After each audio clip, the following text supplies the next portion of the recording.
There is Parker sitting there in his favorite seat. Huh, you want to be a driver? He loves sitting there. He has claimed that for his. I'm in here trying to straighten out a few things. Getting frustrated. Wouldn't it be really wonderful if you could decide to hit the road and go right then and there? But that isn't what happens. There's all kinds of stuff in between. Bill and I both still work full time, so doing things on the weekend really kind of crimps. We haven't even been able to go anyplace, but my husband's been working hard. And anyway, I got this little TV here. I have to have him hook it up when he gets a minute. He's been so busy. It's one that drops down. It's supposed to go under the cabinet like this. And it runs on 12 volts. That was the reason that I got that, for when we're boondocking. It's not only a TV, it's a radio and it's a CD player, so that'll come in good. And I got some LED push lights to put into the cabinets. These are the least of the things that I have to do. Trying to get rid of the furniture. And everything else is a big headache. I just bought this new bedspread for the motorhome. I thought it was going to be more blue than that, but I guess that'll have to do. And I really don't like these curtains. I'm going to have to do something with them. I saw where somebody painted theirs. I think Long Lost Honeymoon did that. I'm not sure. But I'm thinking about buying some paint or something for them and making them a solid color. I'm not a print kind of person. And anyway, let's see. I bought these shelves to put in the cabinet, thinking it'll save space, but my cabinets are too small for them. So I don't know what I'm going to do with them. And what else? Oh, I still have these what do you call them? They're not pillow covers. They're something else. You put them on your bed to make it look all fancy. That'll be nice, but my pillows are still in the house because we need them. And I have a rug there to put outside for when we go camping. And Franklin is playing with my pot holder that I got. So, anyway, the update is this. We're trying to get out of here by the fall, late fall. Well, we're really behind. I'm going to turn this around.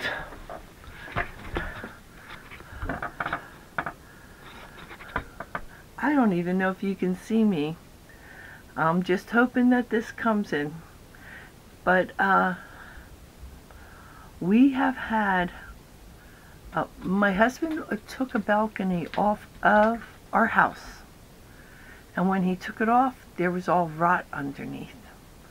So he had to rip all of that apart. I have pictures of it that I'll post. And he did a giant hole, which I'll show you them too. And he did that, and he sealed it all up and everything, and it's still leaking. So we still have this big hole in the front of our house by the chimney. He has somebody coming tomorrow to dig out more of the hole and to do more repairs on it. And that's one more thing.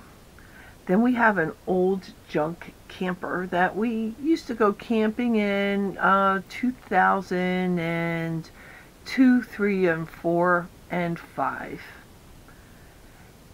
And it's been parked since then. During that time it has leaked. My husband hit it with his plow. It is not in good shape.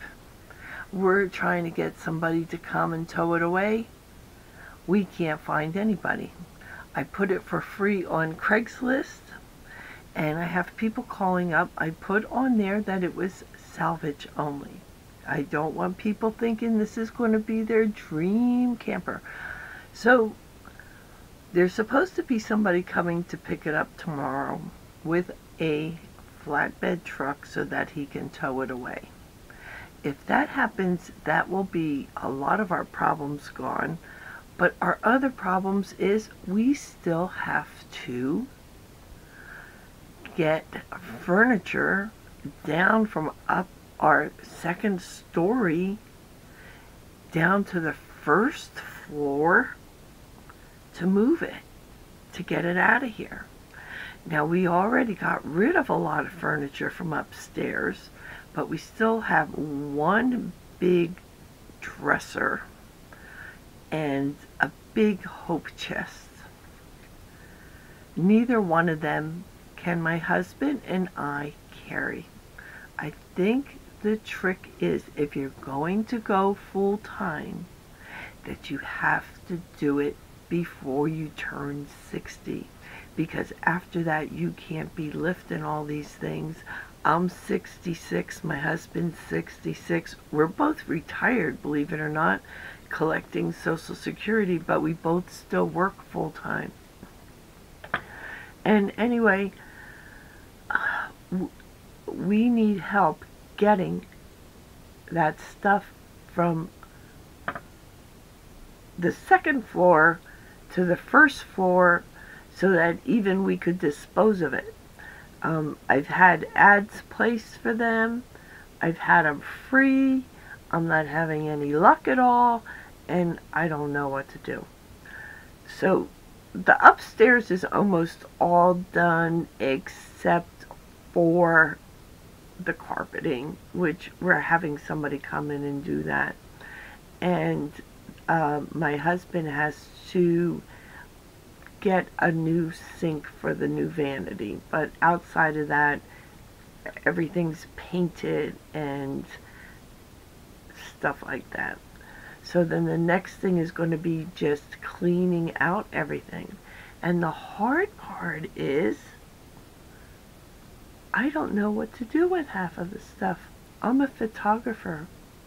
I have had my photos in many, many shows. I belong to 2 professional photography organizations. I have all these photos in framed nicely. And I guess I'm going to have to get rid of them all because I can't carry them in the van. I mean, in the motorhome. And I think I'm going to donate them to the arts center in town. But then there's other things. I have a big shoebox full of negatives from when people took photos and took them to get delivered. I have a lot of interesting things in those negatives. One is of Hurricane Hugo in McClellan, Virginia. McClellan, South Carolina, I mean. And Mario Cuomo giving an anniversary speech on the Gettysburg Address. I don't want to get rid of those negatives. But what else do I do with them? I have a whole big shoebox full of them. It's a different kind of box, but it's about the size of a shoebox. So those are the things that are troubling me to get rid of. I don't have any problems getting rid of other things, but something that's such a big part of my life, being a photographer, I like to keep some of the photos. I know I have a hard drive backup, you know, that I have all of my old photos in. That's not the problem. But you know, I've learned how to mat them well, not mat them, but frame them professionally. I buy the mats. I can never get them straight. But you know, all the work I put into it, and I don't know.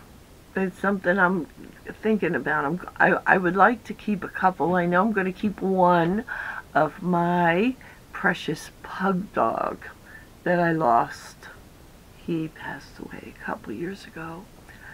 And well, I have a really nice one of my grandson. It was the first photo I won a contest with, so I'm going to keep that one. But the rest of them, and they're beautiful photos too. I have been giving some away to people. Like I went to we have a place here called the Ice House Museum. They have all old cars there and old equipment, and I took photos there one day. So I gave the photos that I have had of that to the owners of the Ice House. So I've been giving away photos like that. I have historical photos of the canyon going off in the park. We have a Civil War cannon that they fire each year, and I had my camera set up to take every single section of the firing of the cannon, and that's kind of neat. I'm going to give that to the Historical Society. But then there's other photos that I just took of farmhouses, old chairs, this and that. I just don't know what I'm going to do with. I guess they'll go to the arts center. But and then I have all my photography supplies, all of my matting, all of my I buy mats in bulk. So like I'll buy like 100 mats at a time, and I still have some of them. And I have plastic bags, and not regular plastic bags, but bags, archival bags to preserve photos and things. I have them. So those are my problems. But I'm a little bit like, and I think Bill is a little bit disappointed too that we aren't further than we are. This part over again. Bill and I just really, really want to leave. And it's just so, it's like, okay, we decided we wanted to do this after I had a really bad health scare. And we decided, I had that in August. And in December we decided we wanted to do this. So it's now, let's see, what is it? It's first week in August. So it's a little bit more than 7 months. You know, but there's a lot to do, and the rain really delayed us. There's a rain.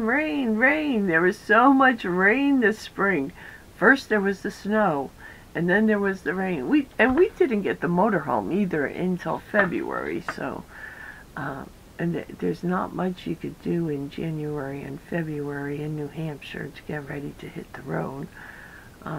You're still bringing in wood, heating wood, heating with wood. And yeah, so I don't know, if we don't get done in time, we might just take off for the winter, because I don't think I can stand another winter here. Last winter was horrible. And this summer's been kind of cold, except for today, but and a couple days, but it's been a cold summer, and I'm sure it's going to be a colder winter.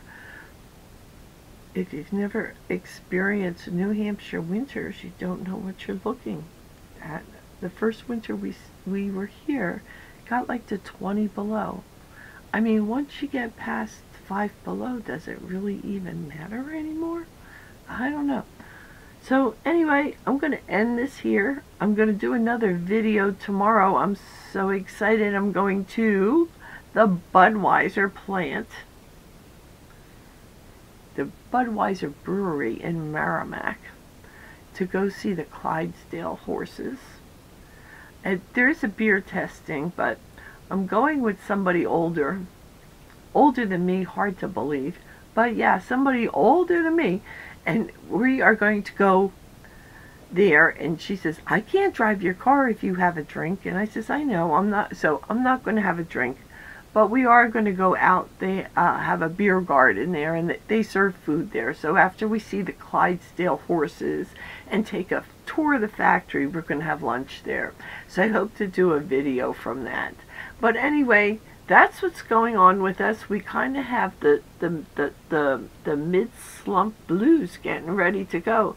Not that I don't want to go, it's just, I just wish I could push a magic button and everything would be gone. If anybody knows where I can get a hold of one of those buttons, please leave a message down below, because I really need one.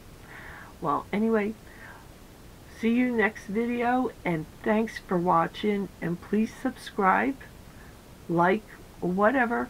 I'm not going to make you do it. Do whatever you want to do, but we can't wait to meet everybody. Goodbye for now, and happy tales.